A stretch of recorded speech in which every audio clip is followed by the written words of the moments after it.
Olá, meus amigos, que o Senhor Jesus esteja conosco hoje e sempre. Eu gostaria de falar sobre o anjo Ismael. Outro dia eu estava assistindo um vídeo com a prece do anjo Ismael. E eu acabei me dando conta de que eu sabia muito pouco a respeito desse espírito que nós chamamos de anjo, pela sua grandeza e elevação, e que dá nome à nossa casa.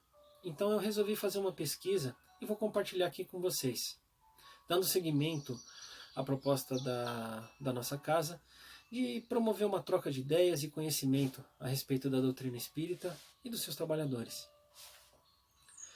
Muito do que a gente sabe a respeito do anjo Ismael está relacionado profundamente à história e à importância do Brasil. As informações mais concretas que a gente tem sobre ele são contadas pelo espírito de Humberto de Campos no livro Brasil, Coração do Mundo, Pátria do Evangelho. Foi um livro psicografado por Chico Xavier e lançado pela FEB em 1938. O livro relata que no final do século XIV, os ensinamentos do Cristo já tinham sido distorcidos. Foram cometidos um grande número de crimes e de barbaridades em nome do cristianismo.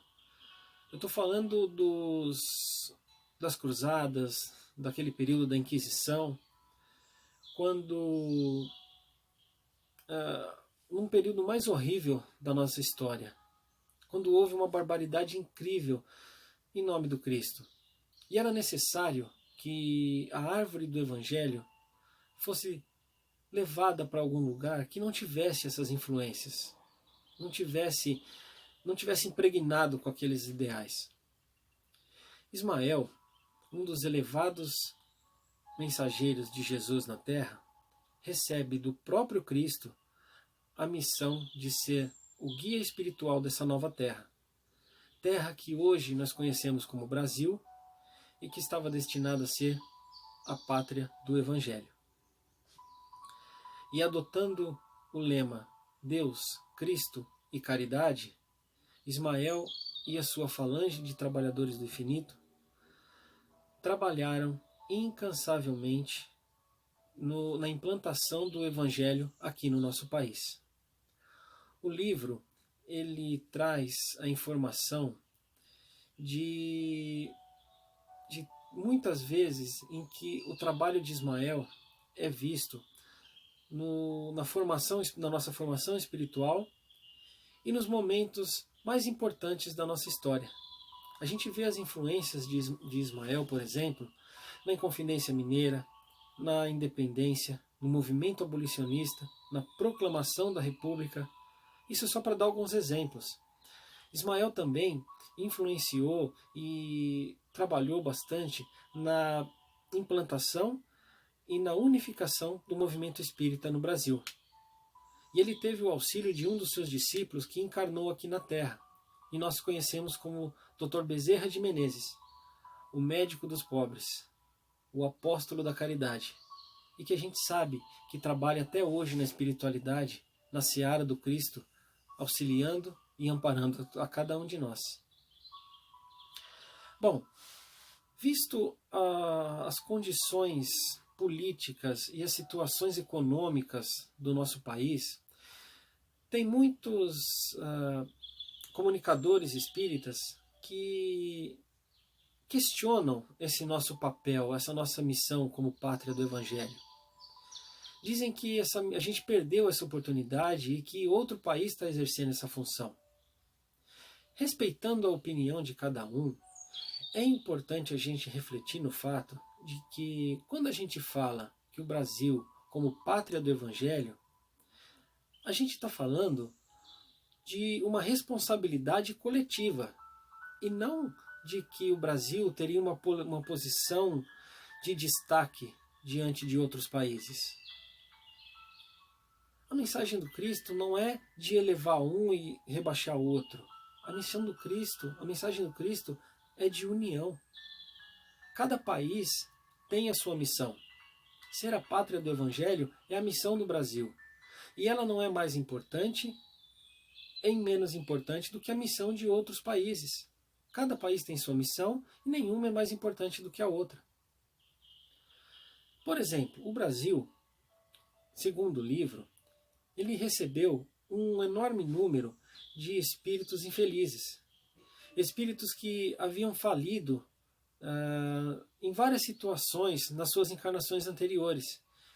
E esses espíritos não teriam condições de se regenerar se eles encarnassem no mesmo ambiente em que eles contraíram as dívidas, os seus débitos. Então a eles foi dada uma nova chance nesse lugar que ainda não sofria aquelas influências, para que eles pudessem se regenerar. Ou seja, o papel do Brasil é o de acolher espíritos que têm a necessidade de um local para poder se regenerar. Então o papel do Brasil é de acolher, é de receber e proporcionar condições para que esses espíritos possam alcançar a sua melhora e voltar ao caminho da evolução. O próprio Jesus, no livro, ele comenta que o papel político no Brasil seria secundário. A obra do Brasil é espiritual. E dito isso, se a gente fizer uma pesquisa, a gente vai encontrar informação de que o Brasil é o maior número, é o maior país católico do planeta. Nós somos o 4º país em número de evangélicos no mundo.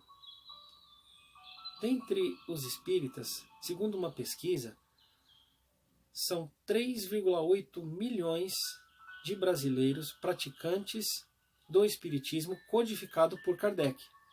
Eu estou falando de praticantes. Se a gente falar de simpatizantes, esse número pula para 30 milhões. Sim, nós também somos o país com o maior número de espíritas no mundo. Isso sem contar outras religiões, outras denominações religiosas, que não foram citadas, mas nem por isso são menos importantes. Todas as denominações religiosas têm a mesma importância. Esses números eles querem dizer, eles mostram, na verdade, que o brasileiro tem na sua essência essa necessidade, esse desejo de religação com Deus. Cada um no seu nível, cada um no seu nível de evolução, cada um da sua forma. E as diversas religiões estão muito bem estruturadas aqui no Brasil para poder amparar, receber e auxiliar a cada um deles dentro das suas condições, dentro da sua capacidade, do seu entendimento, da sua forma de aceitar. E a isso a gente deve muito a Ismael e as suas equipes de trabalhadores. Só para ter um exemplo, dentro do Espiritismo, encarnaram aqui no Brasil espíritos como Chico Xavier, Bezerra de Menezes, Eurípides Barçanufo. Isso para citar 3 exemplos. A gente tem aí um monte de grandes trabalhadores conhecidos. E temos um maior número ainda de trabalhadores anônimos, pessoas que fazem a diferença com as suas atitudes.